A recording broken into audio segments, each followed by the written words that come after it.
Bom dia, irmãos. Graça e paz da parte do nosso Senhor Jesus Cristo. Vamos dar início a mais uma escola bíblica dominical, a mais um vídeo. E eu espero que esses últimos vídeos que fizemos possam ter abençoado a sua vida, possam ter te edificado, possam ter contribuído para o seu crescimento. E também digo, se ficou algum tipo de dúvida, coloca aí nos comentários alguma pergunta, entre em contato com a gente para a gente poder estar te ajudando aí, tirando essa dúvida, para que a gente possa continuar avançando com o conhecimento da palavra do nosso Senhor. Para quem não me conhece, sou o pastor Alexandre Muniz, sou responsável pela educação cristã da Primeira Igreja Batista de Gruçaí, e aí vamos a mais uma aula da nossa EBD. Estamos hoje dando início ao estudo da carta aos Hebreus. E o que eu gosto, o que eu acho bem legal, é que acabamos de estudar Paulo. E sempre quando a gente se refere a alguma carta, a alguma coisa, a gente logo lembra de Paulo. E aí,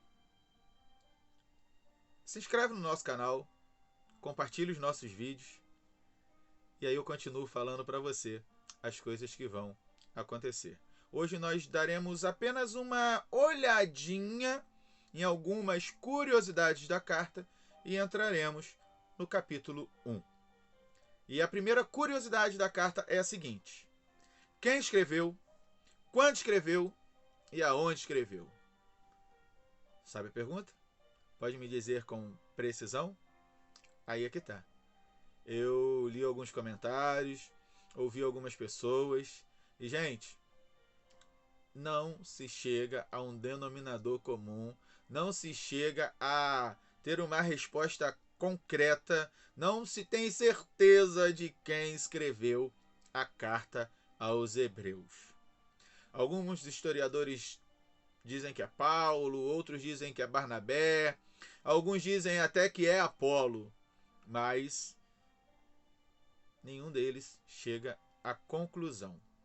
E eu não estou aqui também para poder me apegar a isso, porque cada um também tem as suas explicações, a sua argumentação para acreditar em quem seja o autor e o porquê que eles defendem tais pessoas. Uma outra coisa que eu quero deixar claro para você é a seguinte: o ano em que essa carta foi escrita. Mais uma vez, não se chega assim a uma certeza. A única certeza que a gente tem é que essa carta foi escrita antes da queda de Jerusalém. Antes em que o templo e a cidade fossem destruídas pelos romanos. E a gente sabe que isso aconteceu no ano 70 depois de Cristo. Então essa carta pode ter sido escrita entre 67 e 69. E para quem? Para hebreus espalhados pela terra, vamos dizer assim, para diversas pessoas que tinham conhecido a Jesus e aí, por conta de frieza, por conta de falta de firmeza, por algum motivo, influenciado pelos judaizantes, eles estavam novamente voltando àquelas práticas que desagradavam a Deus, e aí por isso a necessidade desta carta. Alguns historiadores dizem que essa carta pode ter sido escrita para os judeus que estavam na Palestina, mas a gente também consegue compreender que essa carta tem um alcance amplo para judeus diversos, tendo em vista a necessidade e o cuidado de que eles tinham de ter por conta de ensinamentos errados. E qual é o objetivo da carta aos Hebreus? O objetivo é mostrar para aquelas pessoas que tudo o que o Antigo Testamento tinha de importante, a mensagem do Antigo Testamento, era mostrar que Jesus Cristo é o suficiente para a humanidade. A carta de Hebreus possui 13 capítulos. E eu estou falando para você acerca do Antigo Testamento por quê? Porque nós iremos ver muita coisa que o autor faz questão de mostrar. como nós estudaremos hoje, capítulo 1, anjos e Jesus. É igual? É diferente? Então, o objetivo dessa carta é justamente esse: mostrar que o Antigo Testamento, que tudo aquilo que eles sabiam acerca de Moisés e dos profetas, estavam levando o homem a Jesus Cristo.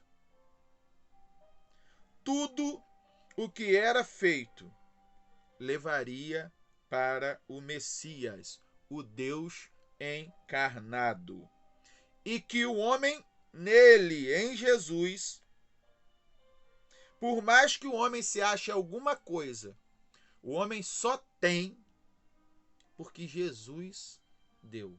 E não é pelo que você ou eu fazemos, mas é pelo que Jesus fez. E conversando com um pastor amigo, ele falou comigo o seguinte, acerca de 3 palavrinhas. Como a igreja conhece, eu gosto de conversar, ouvir algumas pessoas. E eu agradeço muito a Deus pela vida do pastor André Ferraz, que ele nos ajuda também nessa situação.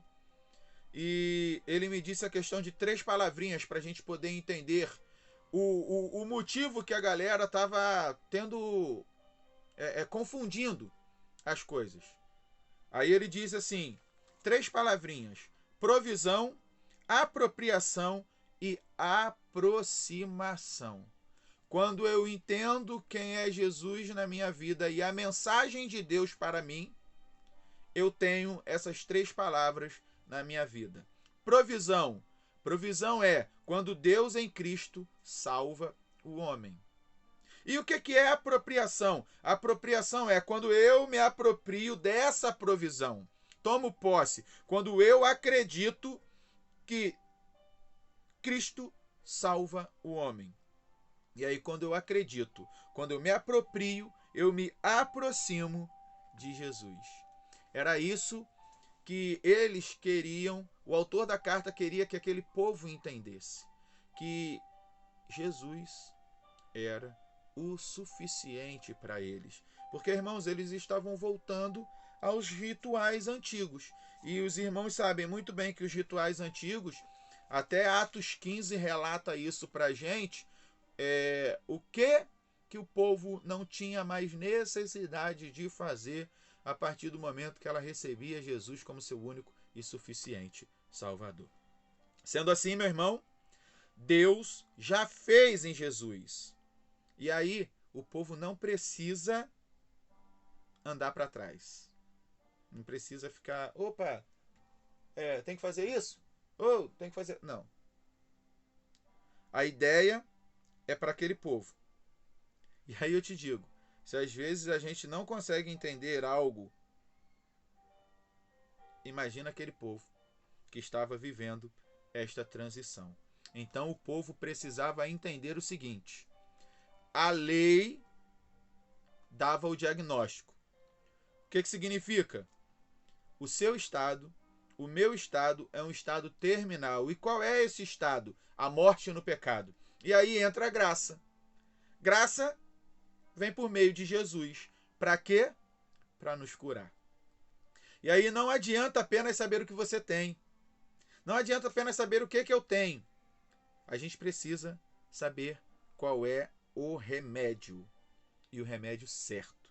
E o nome desse remédio é Jesus. E aí, como eu falei para vocês, essa carta possui 13 capítulos e hoje nós vamos conversar sobre o capítulo 1. E esse capítulo fala algo bem interessante. Ele começa no versículo 1 falando: antigamente Deus falou muitas vezes e de muitas maneiras aos pais pelos profetas. Versículo 2: mas nesses últimos dias nos falou pelo Filho, a quem constituiu herdeiro de todas as coisas e pelo qual também fez o universo. Então, o capítulo começa falando: Deus não ficou em silêncio. Então, como é que Deus falava? Deus falava através dos profetas. Mas chegou o tempo em que Deus falou através do seu Filho. E o que é fantástico é porque esse capítulo nos mostra realmente quem é a pessoa de Jesus. Ele é a própria expressão de Deus. Ele não apenas é o resplendor da glória de Deus, como também é a expressão exata de Deus. O Messias, o sacrifício perfeito. A mensagem em todo o tempo que Deus deu para o homem era essa, que ele enviaria o sacrifício perfeito. Ele enviaria o libertador. Mas aí o povo pensava, poxa, a história nos relata isso. Não, mas o que Deus quer mostrar para o povo naquele tempo é o seguinte: opa, a história toda que já foi contada para vocês, levam vocês diretamente para Jesus. Porque Jesus é a revelação da vontade de Deus. Para o homem ser salvo, era necessário que a vontade de Deus se revelasse. Ela se revelou através da pessoa de Jesus. E aí vem um outro assunto que trata esse capítulo. Anjos são diferentes de Jesus. E por que eles são diferentes? Porque naquela época o pessoal criou uma anjolatria. Porque eles recebiam mensagens e por conta destas mensagens, os anjos são seres superiores e que merecem a adoração. Não. Os anjos não merecem a adoração. Eles são seres divinos? São.